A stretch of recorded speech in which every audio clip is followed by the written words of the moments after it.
The objective of the project was to find bird nests in a more efficient way than the traditional method employed by ornithologists.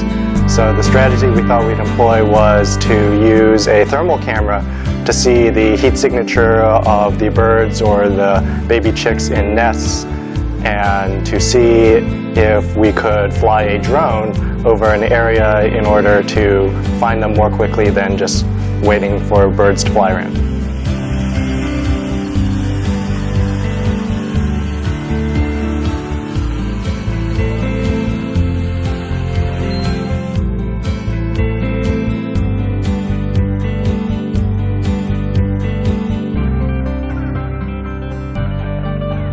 So by using thermal cameras, we're able to see where there are large temperature differences, such as the chicks who don't have feathers to cover up their heat from their body. But thermal cameras can't see through solid objects, so when the chicks are obscured by a deep nest or hidden under thick foliage, we can't see them.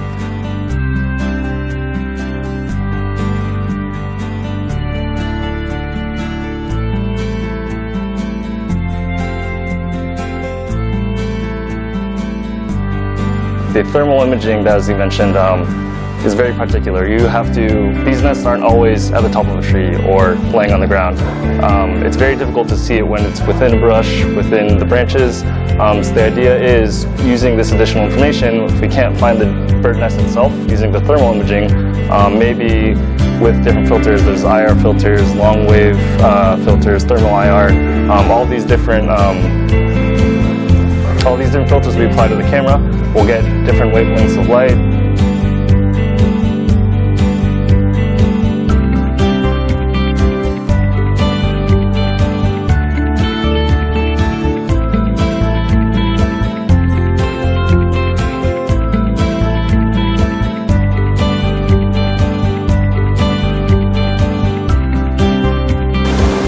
So the multispectral camera works by having a filter wheel that spins very quickly, and then when each of these filters passes in front of the camera lens, we take a picture, and then that filter will isolate the bands of lights that come into the camera.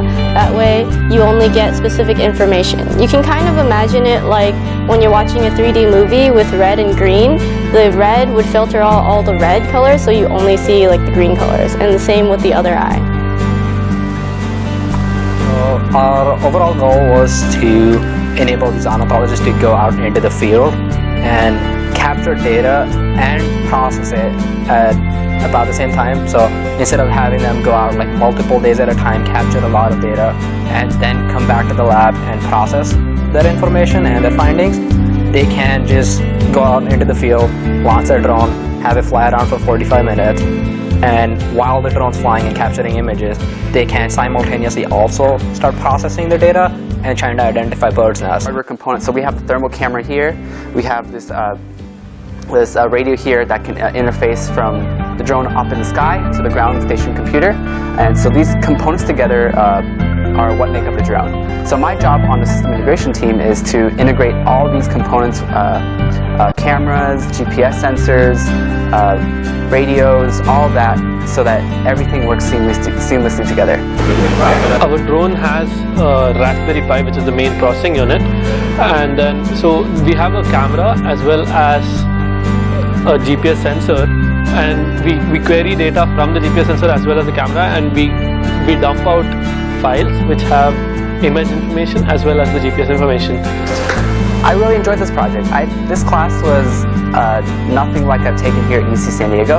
I've taken a lot of conceptual theory classes, and this is one of my first classes I've taken that apply hands-on, drones, computers, Raspberry Pis, and apply all the knowledge I've learned from all the other classes